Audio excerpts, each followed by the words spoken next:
Sudah terlihat materinya? Sudah, Bu. Oke, sambil menunggu teman-teman yang lain, kita mulai dulu ya. Assalamualaikum warahmatullahi wabarakatuh. Selamat Waalaikumsalam. malam dan salam sejahtera untuk kita semuanya. Pada malam hari ini kita ada aktivitas ini ya, secara online untuk web 2 gitu ya di aktivitas 6. Dan saya ucapkan selamat datang kepada seluruh mahasiswa Universitas Terbuka ya, khususnya untuk mata kuliah algoritma dan pemrograman untuk kelas 211, benar ya, kelasnya 211. Dan sebelum di sini kita belajar bersama terkait materi-materi algoritma dan pemrograman, sebelumnya ini saya mau perkenalan dulu ya biar teman-teman tahu saya gitu ya. Jadi tahunya nggak hanya lewat video pembelajaran saja yang ada di e-learning UT, tapi juga secara langsung dari saya. Nah, teman-teman udah tahu ya, nama saya Wika Purbasari. Ya, ini gelar saya adalah MKOM.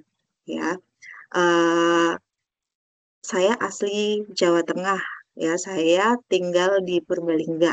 Ya, tapi waktu SD saya hijrah ke Tangerang. Jadi saya dari lahir sampai lulus SD di Tangerang. Ya, kemudian balik lagi, pulang kampung lagi. Ya, saya sekolah melanjutkan SMP SMA-nya di Purbalingga dan eh, untuk S1-nya saya di STIMIK Widya Utama dan kebetulan kampus saya waktu S1 sekarang menjadi home base saya mengajar di situ. Ya, jadi saya sekarang sebagai dosen tetap di STIMIK Widya Utama. Kemudian saya melanjutkan S2 di Universitas Dianuswantoro Semarang. Itu terkait profil pendidikan saya ya, dan saya mengambil jurusan IT ya, S1 IT, S2-nya juga IT. Eh, Kemudian profil saya ya, selain sebagai dosen STIMIK Widya Utama, ya saya sebagai dosen tetap STIMIK Widya Utama dari tahun sudah cukup lama, tahun 2010 sampai dengan sekarang. Kemudian selain sebagai dosen, di tahun 2014 sampai 2015 saya pernah menjabat sebagai kaprodi untuk jurusan diploma ya, diploma TI dan KA. TI itu Teknik Informatika, KA Komputerisasi Akuntansi. Kemudian di 2016 dan 2017 saya jabat sebagai ketua program studi S1-nya ya. Kalau yang 2014-2015 studi 3-nya, yang 2016-2017 tuh S1-nya ya. Kemudian di tahun 2018 sampai dengan 2024 kemarin ya, Desember 31 Desember 2024 kemarin saya menjabat sebagai wakil rektor bidang akademik dan kemahasiswaan. Nah, jadi masa jabatan saya sudah purna sekarang dan sekarang saya menjadi dosen tetap STIMIK Widya Utama. Kemudian tahun 2022 sampai 2024 saya juga pernah menjadi koordinator kampus mengajar ya untuk perwakilan perguruan tinggi di tempat saya. Kemudian, nah saat ini saya juga sebagai tutor online untuk mata kuliah algoritma dan pemrograman. Jadi ini baru kali pertama saya menjadi tutor online dan di mata kuliah algoritma. Kemudian ini home base saya ya, di sini ada nih STIMIK Widya Utama, Wika Purbasari. Saya ada di Teknik Informatika, Prodi Teknik Informatika S1. Itu home base saya. Kemudian selama menjadi dosen saya juga sudah membuat beberapa penelitian ya yang sudah saya publish ya ke Sinta, kemudian beberapa pengabdian masyarakat juga, dan saya juga sudah membuat buku ya, bukunya algoritma dan pemrograman. Nah, seperti ini bukunya. Terlihat tidak di sana PPT-nya? Terlihat, Terlihat Bu. ya. Oke. Ada buku algoritma dan pemrograman ini saya buat tahun 2024 kemarin, jumlahnya 242 ya. Kemudian buku sistem basis data juga ya, karena kompetensi saya ada di algoritma dan pemrograman dan sistem basis data ya. Nah, kalau teman-teman pengen tahu seperti apa bukunya, silahkan bisa dicari di Google ya. Oke, itu sekilas informasi mengenai diri saya ya. Jadi teman-teman bisa lebih mengenal ini tutor saya siapa nih gitu ya. Nah, kita kembali ke materi ya. Dan pada malam hari ini, alhamdulillah saya diberikan kesempatan untuk bisa bertemu teman-teman walaupun via online ya, menggunakan Microsoft Teams gitu ya, untuk memberikan materi mengenai pengantar algoritma dan pemrograman. Ya, dan materi ini saya ambil dari materi inisiasi yang ada di web e-learningnya UT gitu. Ya, yang teman-teman juga mungkin sudah membaca di rumah ya, sudah pernah buka-buka gitu. Kemudian materi yang nanti akan kita bahas bersama, yaitu ada pengantar algoritma dan pemrograman, kemudian yang kedua ada struktur dasar algoritma, kemudian ada representasi algoritma ya, nanti khususnya flowchart dan pseudocode. Kemudian nanti akan kita bahas tugas satu ya. Kemarin teman-teman dapat tugas satu dan baru detik tadi ya saya lihat baru 8 orang yang mengumpulkan. Nanti setelah ini semoga besok semuanya mengumpulkan ya. Jadi saya untuk di kelas ini 211 ini mahasiswa yang ada di kelas saya itu sejumlah 19 gitu. Jadi kurang 11 orang lagi. Nah, untuk materi yang pertama pengantar algoritma dan pemrograman komputer ya.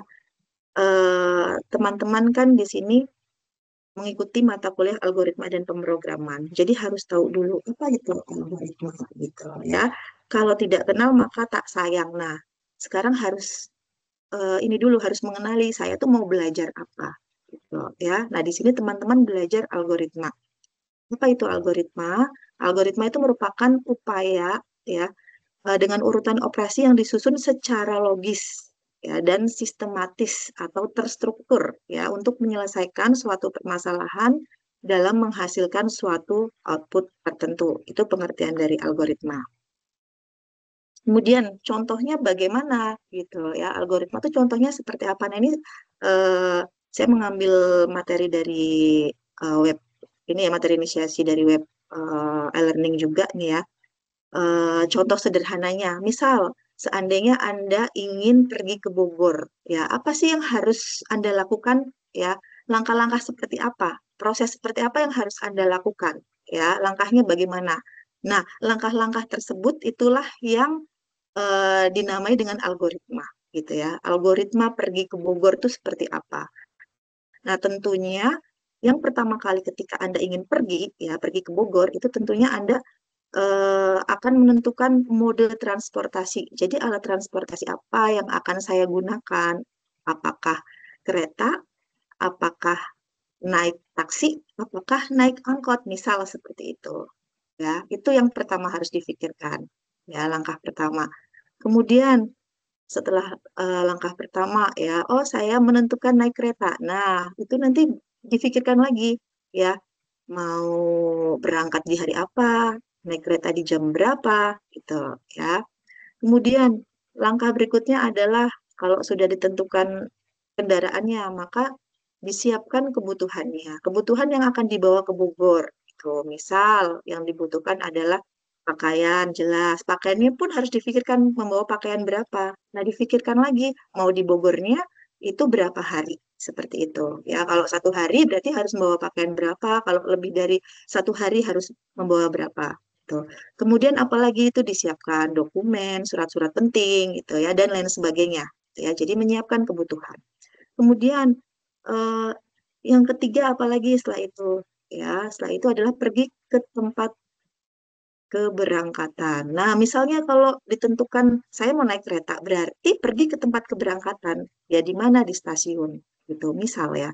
Oh, saya mau naik taksi. Nah, berarti ini ditentukan nggak nih tempat keberangkatannya gitu ya. Apakah mau dijemput di rumah, apakah harus ke pool taksi seperti itu ya. Kemudian setelah itu tentukan titik tujuan. Nah, di Bogor itu yang pertama kali mau dituju itu apa? Apakah hotel? Apakah langsung mau berwisata ke Taman Safari? Gitu ya. Jadi urut gitu ya. Nah, kemudian setelah menentukan titik tujuan baru sampai tiba di Bogor dengan selamat ya. Kemudian menuju tadi titik awal tujuan. Nah, itu langkah-langkah yang Anda susun itu merupakan algoritma. Nah, itu contohnya seperti itu. Kemudian algoritma itu merupakan keterampilan. Nah, keterampilan yang bagaimana? Keterampilan yang memiliki kemampuan untuk merancang, kemudian menerapkan dan memahami serangkaian langkah-langkah terstruktur untuk menyelesaikan masalah atau tugas tertentu. Ya, contohnya seperti tadi ya, ketika mau berkunjung ke Bogor, nah itu ya yang harus difikirkan langkah-langkahnya bagaimana sampai dengan bisa menuju ke Bogor tadi, seperti itu. Kemudian apa sih alasan menggunakan algoritma? Alasannya efisien, kemudian abstraksi, kemudian reusability. Nah, di sini sudah ada penjelasannya ya. Efisiensi. Nah, di sini algoritma membantu membuat program berjalan lebih cepat sehingga mempertimbangkan efisiensi waktu dalam eksekusi program. Kenapa lebih cepat? Karena tadi algoritma itu disusun secara terstruktur ya. Jadi tahapannya jelas, kemudian outputnya juga jelas seperti itu. Kemudian abstraksi. Abstraksi itu merupakan kelebihan daripada algoritma adalah mampu memperlihatkan sebuah permasalahan yang tingkat kerumitannya besar, ya. Kemudian dapat diurai menjadi mudah dan sederhana, gitu ya. Kemudian reusability. Di sini algoritma merupakan metode, ya, dan bukan program yang bersandar pada bahasa pemrograman tertentu. Jadi algoritma itu adalah metode, ya, bukan program. Tuh, sekali lagi. Kemudian, nah kalau tadi teman-teman sudah tahu apa itu algoritma, sekarang kita membahas mengenai program dan bahasa pemrograman ya, karena kaitannya dengan algoritma. Apa itu program? Program di sini merupakan satu set instruksi yang berkode ya, yang dapat dimengerti oleh komputer untuk memecahkan masalah atau menghasilkan hasil yang diinginkan. Program ya. Nah, program itu ada dua, ya, yaitu sistem operasi. Ya, yang pertama sistem operasi. Nah, sistem operasi, apa itu sistem operasi? Ya, mungkin teman-teman sudah paham. Sistem operasi berfungsi untuk menjembatani antara si user ya dengan program aplikasi. Kalau tidak ada sistem operasi, maka program aplikasi tidak dapat diinstal dan user juga tidak bisa mengoperasikan komputer. Makanya harus diinstal sistem operasi dulu gitu ya. Nah, sistem operasi itu ada banyak ya. Yang sering kita gunakan tuh mungkin Windows. Windows pun serinya juga ada banyak gitu ya. Kemudian ada yang gratis juga nih, ada Linux, ada Red Hat, ada Mac OS ya, ada Sun Solaris gitu ya. Teman-teman mungkin sudah paham ini ya. Dan biasanya kita menggunakan kalau saya gitu ya, Windows ya. Kemudian eh, yang kedua adalah program aplikasi. Nah, program aplikasi contohnya ada Windows Media Player, Classical Beat, Internet Explorer, Microsoft Office. Nah, itu semua yang ada di eh, laptop atau komputer teman-teman yang terinstal di laptop atau komputer itu disebut dengan program aplikasi gitu ya. Semoga paham. Kemudian selanjutnya bahasa pemrograman. Ya, kalau tadi program, sekarang bahasa pemrograman. Ya, bahasa pemrograman itu merupakan bahasa formal yang terdiri dari satu set instruksi ya, atau set instruksi untuk komputer yang menghasilkan keluaran. Ya, itu disebut dengan bahasa pemrograman. Ya, terdiri dari tiga ya, bahasa pemrograman itu terdiri dari tiga. Yang pertama ada bahasa pemrograman tingkat rendah, contohnya bahasa mesin ya atau assembler ya. Kemudian yang kedua ada bahasa pemrograman tingkat menengah, itu nanti ada bahasa rakitan. Kemudian yang ketiga ada bahasa pemrograman tingkat tinggi ya. Contohnya ada Java, ada DLP ya, dan lain sebagainya nanti untuk prakteknya di next menggunakan Java ya. Kemudian, nah kalau tadi program, bahasa pemrograman, sekarang orangnya, yaitu si programmer. Ya, apa itu programmer dan siapa si programmer?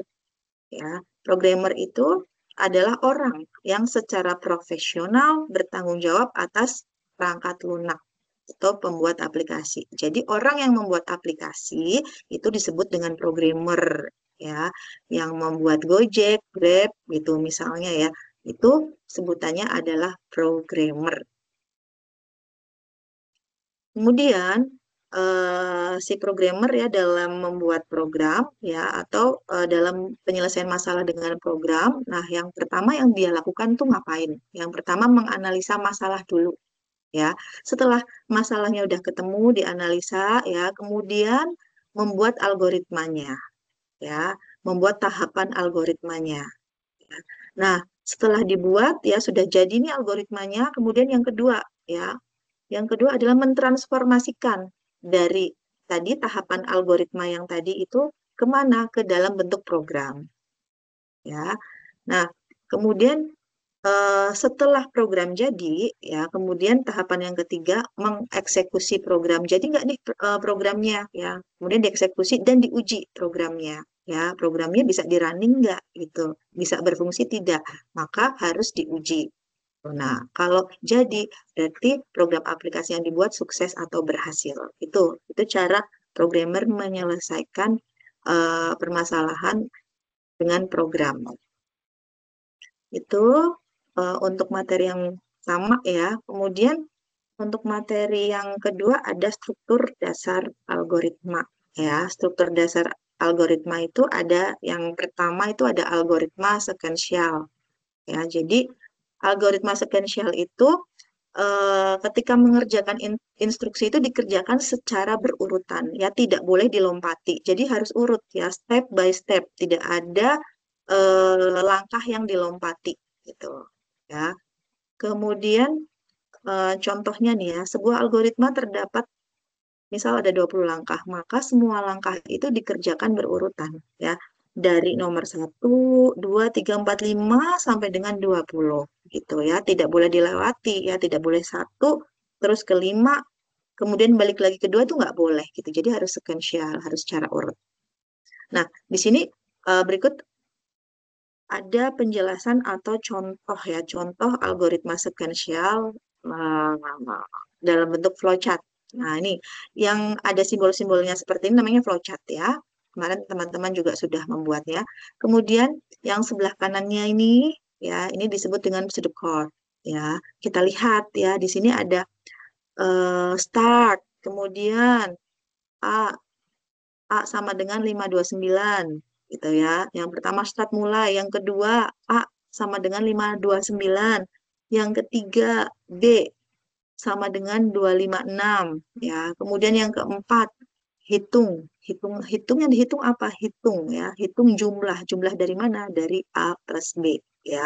Kemudian jumlahnya itu ditampung di dalam variabel sum atau sum itu ya di sini. Kemudian yang langkah yang kelima adalah cetak sum ya atau tampilkan sum. Ya, berarti yang ditampilkan adalah penjumlahan dari 529 ditambah 256. Kemudian selesai.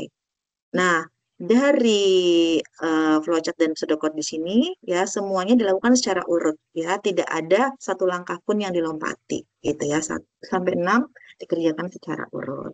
Itu contoh yang sekuensial. Kemudian yang kedua ada algoritma seleksi. Ya, jadi di sini seleksi digunakan apabila menemukan atau memiliki kasus dua atau lebih alternatif penyelesaian atau keputusan. Nah, ini ada contohnya ya.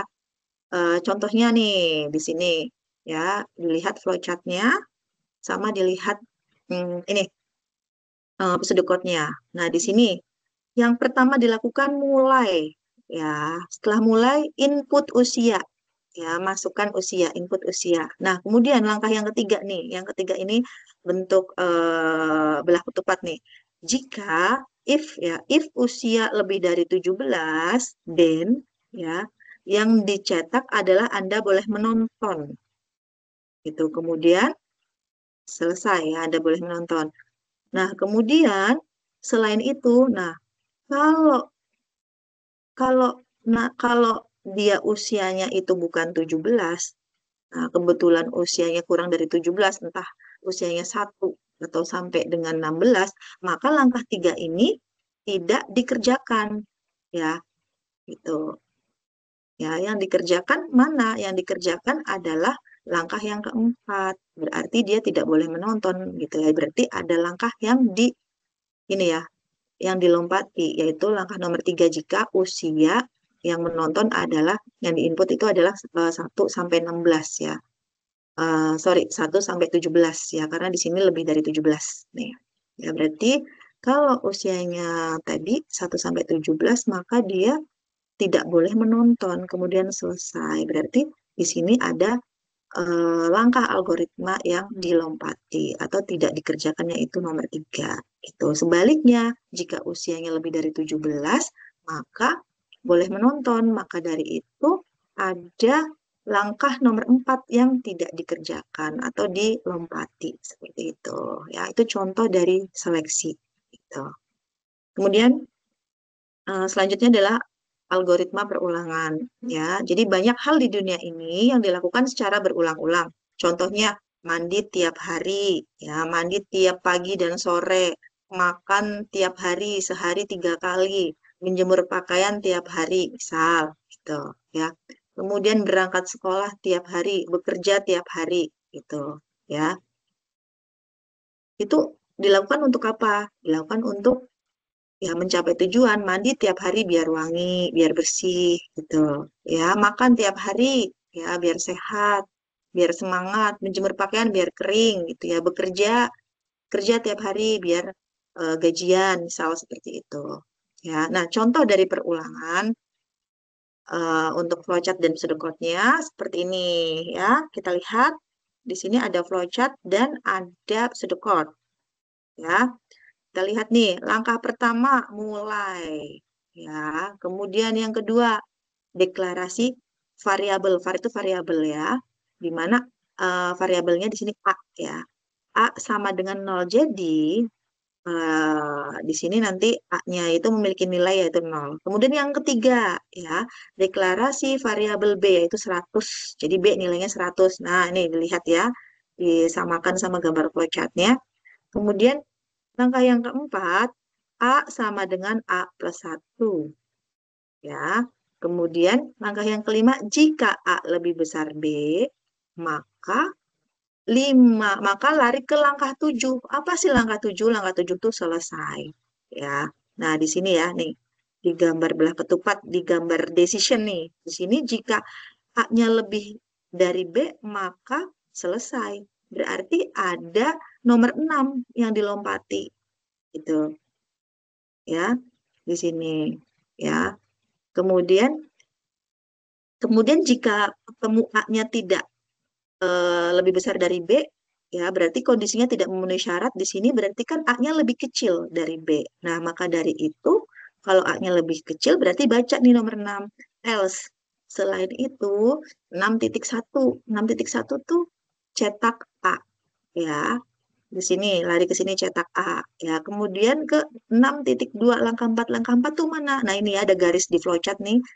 Nah, ini ya di pseudocode juga ada nih ke langkah 4 yaitu A sama dengan A plus 1. Jadi diulangi seperti itu terus apabila A-nya itu tidak lebih besar dari B. Maka perulangannya jalan terus ya. Jika ketemu A kurang dari B berarti ya dia harus lari terus nih ya ke sini ke A plus 1 sampai A-nya itu lebih besar dari B maka selesai.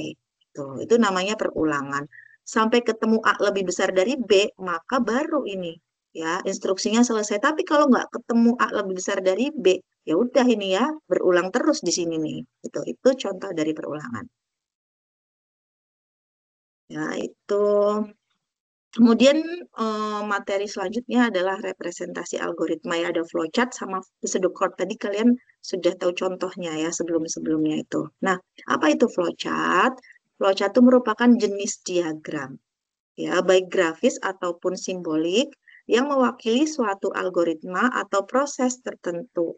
Ya, di mana setiap langkah dalam algoritma diwakili oleh simbol yang sama atau berbeda ya dan berisi penjelasan singkat setiap langkahnya ya.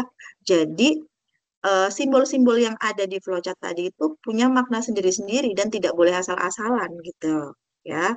Nah, bagaimana simbolnya? Nah, lihat nih di sini ya. Di sini ada gambar kotak ya, tapi ada lekukan sedikit di sini nih. Ya, ini disebut dengan terminator ya. Simbol ini digunakan ketika flowchart itu digambar awal menggambar flowchart, kemudian sampai terakhir menggambar flowchart ya, akhiran dan awalan dan akhiran ya. Kemudian ada segi 6 ya di sini tempat untuk pendeklarasian ya. Nama simbolnya preparation ya namanya. Nah, di sini tempat pendeklarasian misalnya ada pendeklarasian siapa ya variabel ya. Variabelnya apa? Misal ada A, V, S, T. Boleh tidak Bu namanya bukan AF, A, V, S, T boleh, boleh aja gitu ya. Nanti tergantung yang dikerjakan apa gitu ya, mau membuat variabel apa gitu ya. Kemudian di sini ada eh, jajaran jenjang. Nah, di sini merupakan simbol data ya. Di sini untuk memasukkan atau input dan kemudian untuk menampilkan atau output ya. Nah, kemudian di sini untuk simbol persegi panjang ini disebut dengan proses ya, simbol proses ya. Di sini ada V sama dengan S per T. Gitu. Ini rumusnya. Jadi prosesnya ditaruh di persegi panjang seperti ini ya.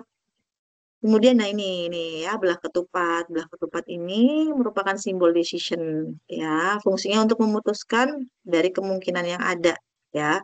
Di sini nanti isinya adalah syarat gitu ya. Kemudian yang bentuknya seperti ini bundar, kemudian ada inisial A ya. Ini disebut dengan konektor ya.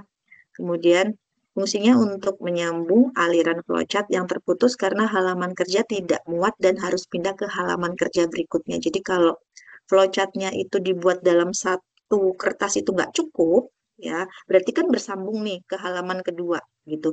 Maka harus ini digambarkan bawahnya tuh digambarkan ini konektor di sini ya.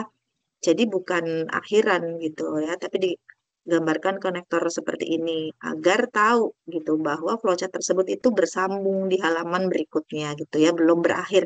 Kalau sudah berakhir tadi ya simbolnya adalah N gitu yang tadi ya, yang di awal tadi. Kemudian nah ini ada tanda panah ini disebut dengan row atau tanda panah untuk menyambungkan aliran langkah dari satu simbol ke simbol yang lainnya ya. Nah, ini ada gambar delay ini ya. Nah, contoh gambar delay seperti ini digunakan untuk menunjukkan penundaan atau menunggu proses untuk masukan dari beberapa proses lainnya. Itulah simbol-simbol flowchart ya, di mana setiap gambarnya itu memiliki fungsi sendiri-sendiri gitu. Jadi tidak boleh asal-asalan dan tidak boleh tidak digambar gitu ya. Kemudian contoh-contoh penerapannya seperti ini ya. Misal di sini mencari kecepatan dan percepatan ya. Contohnya mencari kecepatan eh, rumusnya apa? Rumusnya S per T ya. Kalau mencari percepatan rumusnya V per T ya. Di sini simbol kecepatan V, kecepatan A di mana jaraknya itu simbolnya adalah S ya, waktunya T ya. Ini rumusnya seperti ini. V sama dengan S per T. Kemudian A sama dengan V per T untuk percepatan dan kecepatannya. Nah, bagaimana cara menggambarkan flowchartnya? Lihat sebelah kanannya ya. Di sini ada contoh penggambaran untuk mencari kecepatan dan percepatan. Tentunya, nah dilihat nih ya, diawali dengan mulai. Setelah itu, ya karena apa di sini diinisiasi ya dibuat variabel ada V, ada A, ada S, ada T, maka di sini ini ya dibuat gambar segi 6 untuk inisiasi atau pendeklarasian variabel. Nah, variabelnya apa aja tadi? V, A, S, T. Ya, biar dikenali gitu. Ya, oh kalau V itu kecepatan, kalau A percepatan, kalau S jarak, kalau T waktu gitu. Nah, nah, kemudian di dalam flowchart itu kan ada input, proses, output. Nah, inputnya seperti apa ini? Input nilainya. Yang diinput adalah S sama T-nya, yaitu jarak sama waktunya. Ya, inputannya.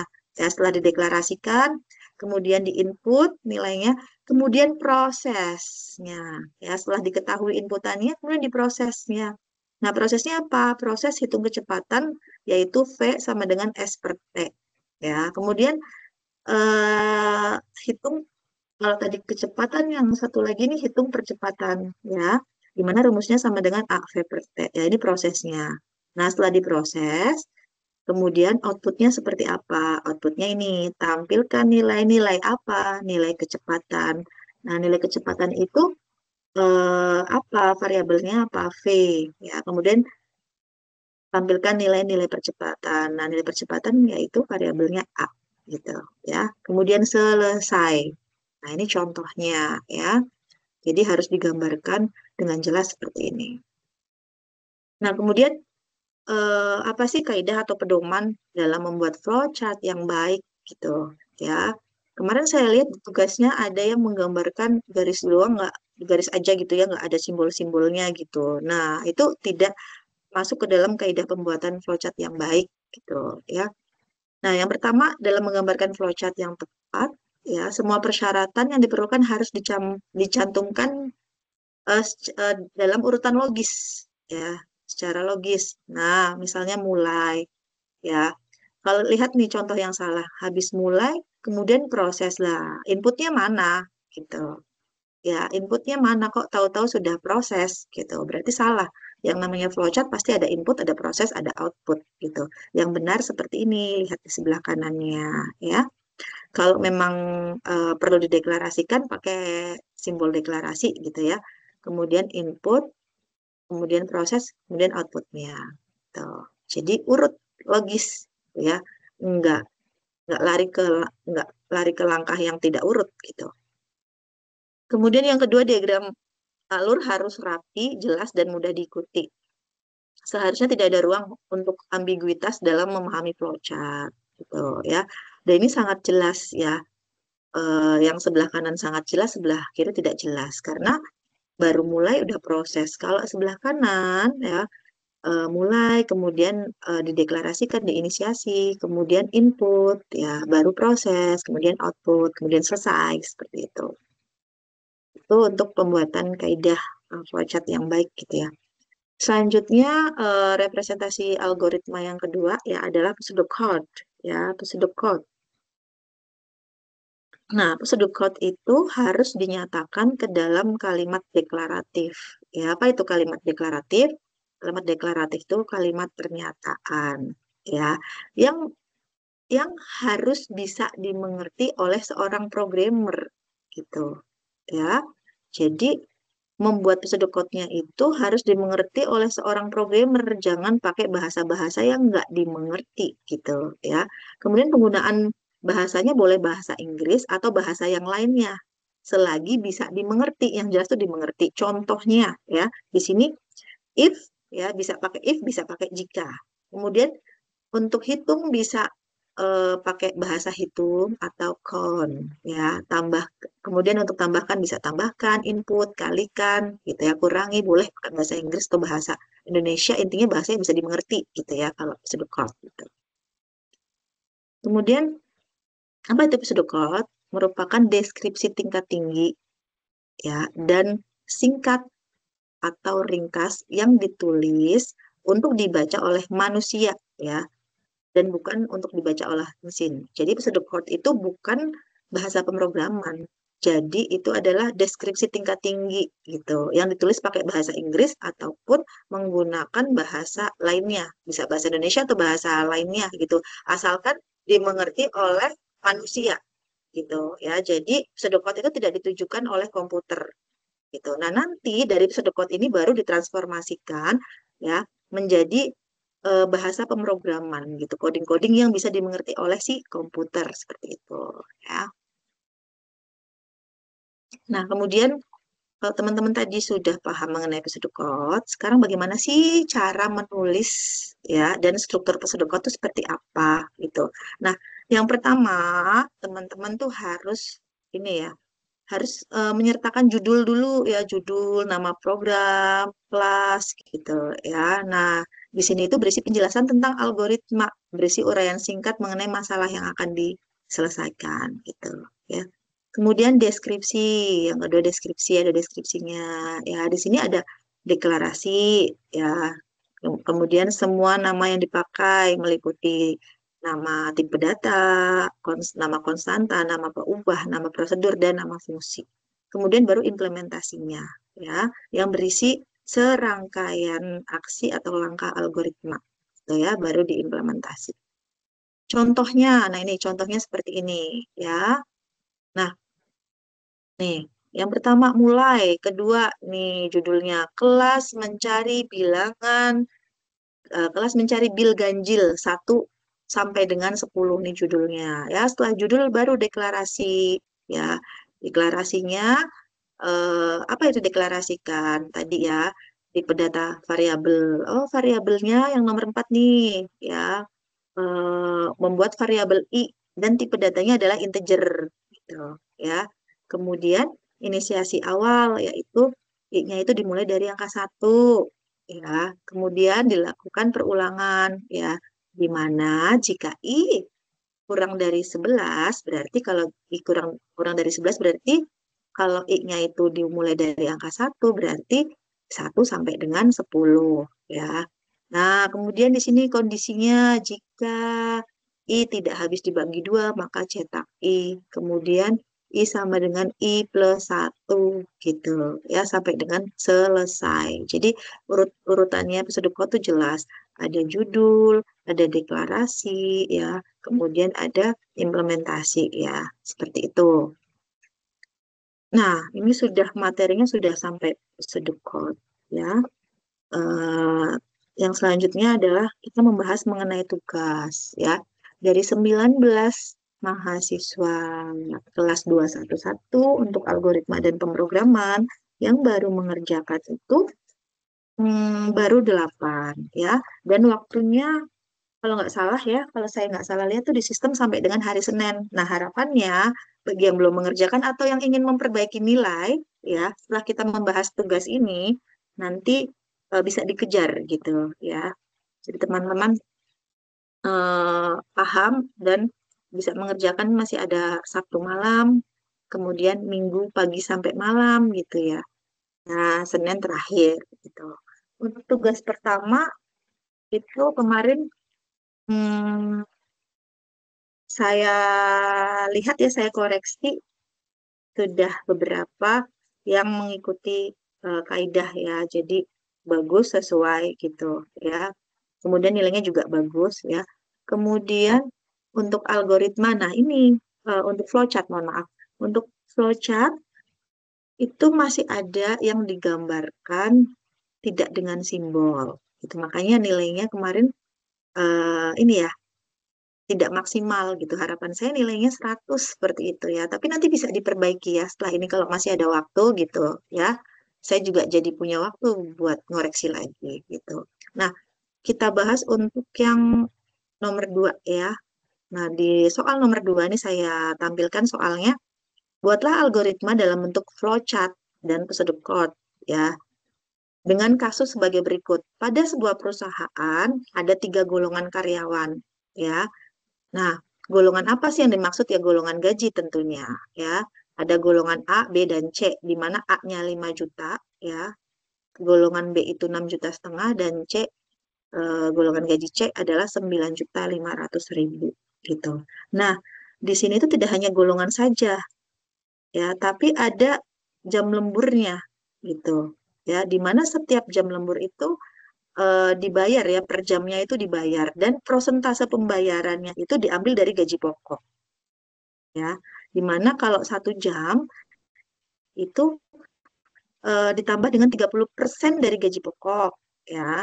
Kalau 2 jam lemburnya 32% gaji pokok, 3 jam lemburnya 34% dari gaji pokok, 4 jam 36% dari gaji pokok. Nah, lembur 5 atau lebih jam ya, 6, 7, 8, 9, 10 sampai seterusnya itu eh, dikasih tambahan 38% dari gaji pokok. Jadi ada tambahan jam lembur ya sesuai dengan jamnya ya.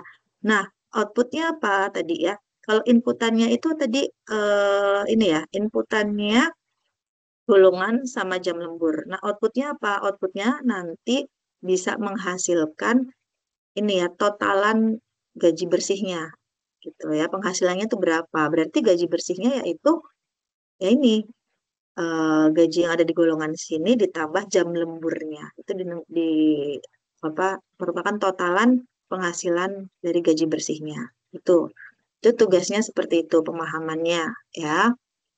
Nah, bagaimana flowchart-nya? Ini seperti ini nih ya. Kita bahas ya. Di sini flowchart-nya tadi ya, di mana masukan atau inputannya ini ya. Masukannya golongan sama jam lembur. Nah, kemudian di sini dilihat di keputusan ini di decision ya. Dilihat di sini apakah memenuhi syarat. Ya, ditanyakan di sini apakah golongannya A. Ya, jika iya, berarti gajinya 5 juta. Gitu, ya. Nah, di sini. Nih, jika iya gajinya 5 juta, di sini ada output data, ya. Kemudian, nah karena di situ yang dicari adalah jumlah gaji bersih atau total penghasilan, ya. Berarti dilihat lagi nih, dia tuh lembur berapa jam. Tuh, ya. Oh, lemburnya kurang dari 2 jam. Apakah kurang dari 2 jam? Gitu. Jika iya, maka gaji lembur sama dengan 3% dari gaji golongan. Ya, dari gaji golongan. Kemudian, nah, setelah itu kemudian ditampilkan di sini. Diproses ya, diproses jumlah penghasilan sama dengan gaji golongan ditambah gaji lembur. Kemudian tampilkan jumlah penghasilan.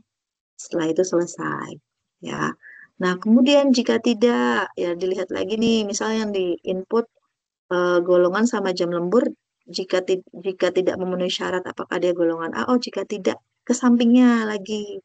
Oh, dilihat lagi di sini, apakah golongannya B? Gitu. Jika iya, maka gajinya 6,5 juta. Nah, dilihat lagi lemburnya, apakah dia lemburnya kurang dari 2 jam atau kurang dari 3 jam. Oh, lemburnya ternyata 2 jam berarti di sini ya dilihat. Oh, berarti kurang dari 3. Jika iya, maka 32% dari gaji golongan merupakan gaji ini ya merupakan gaji lemburnya.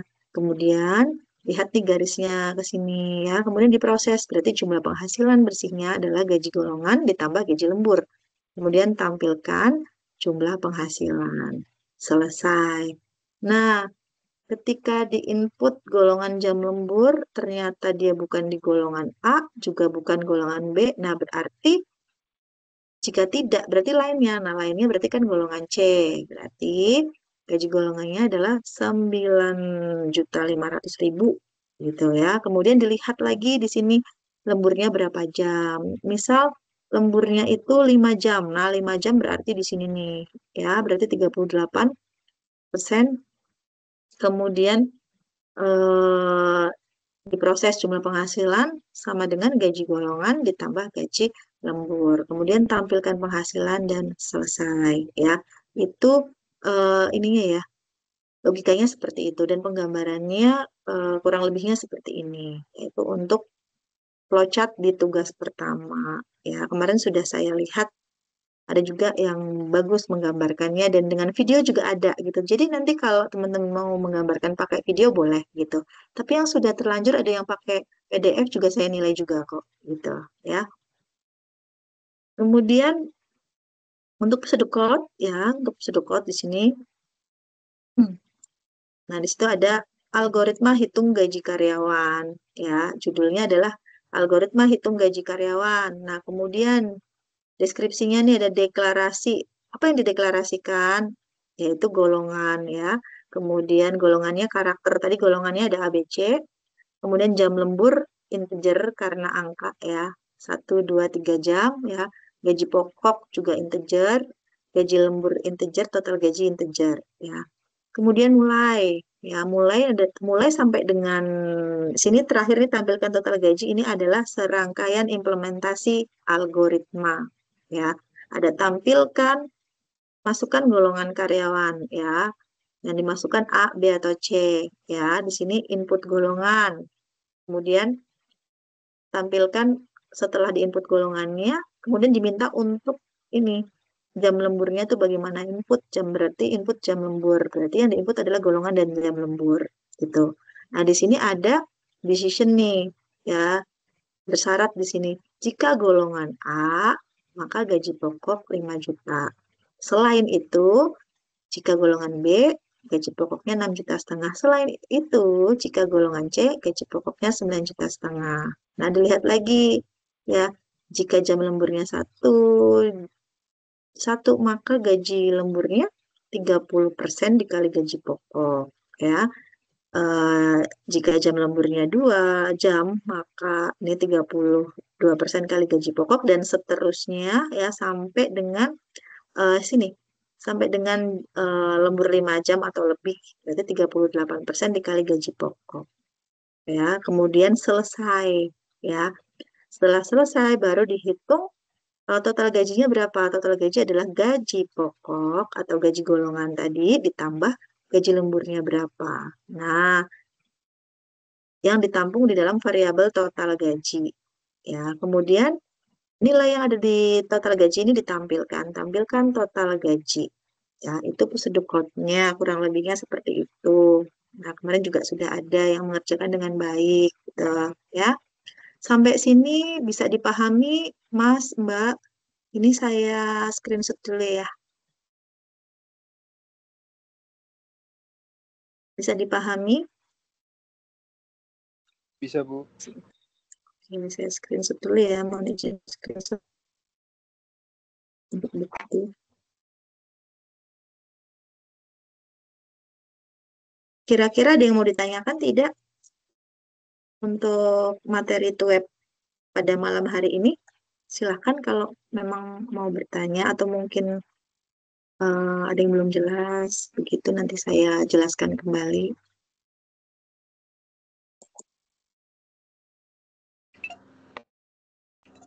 Ada Dari yang ingin saya ditanyakan tidak?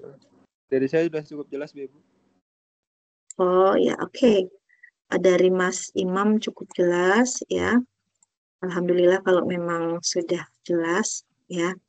Ini yang hadir ada 3 orang ya. Satu, ini saya sambil screenshot dulu ya. Mohon izin untuk screenshot. Satu, dua, tiga, empat. Ada 4 orang.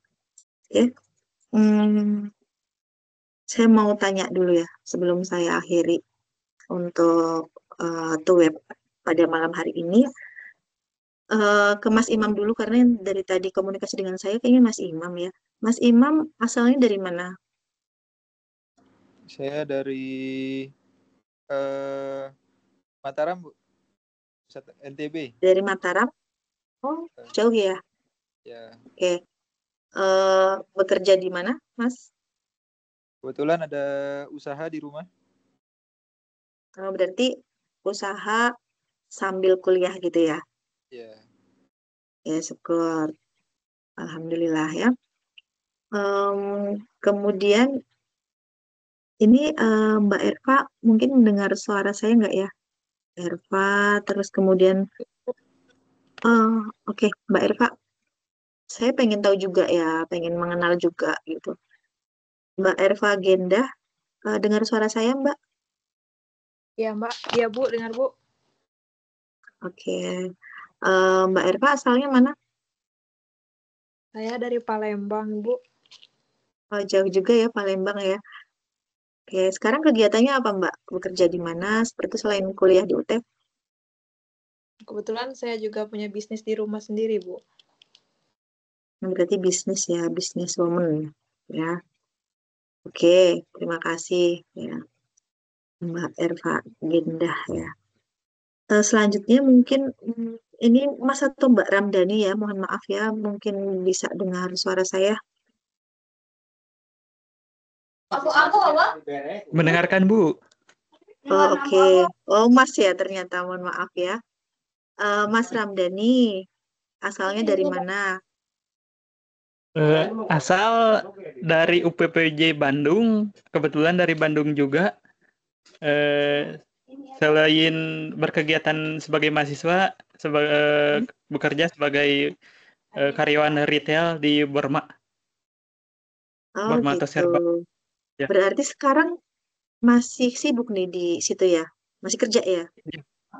ya kebetulan udah pulang. Tadi sih Oh, udah pagi. pulang. Ya. Oh, oke, oke, oke.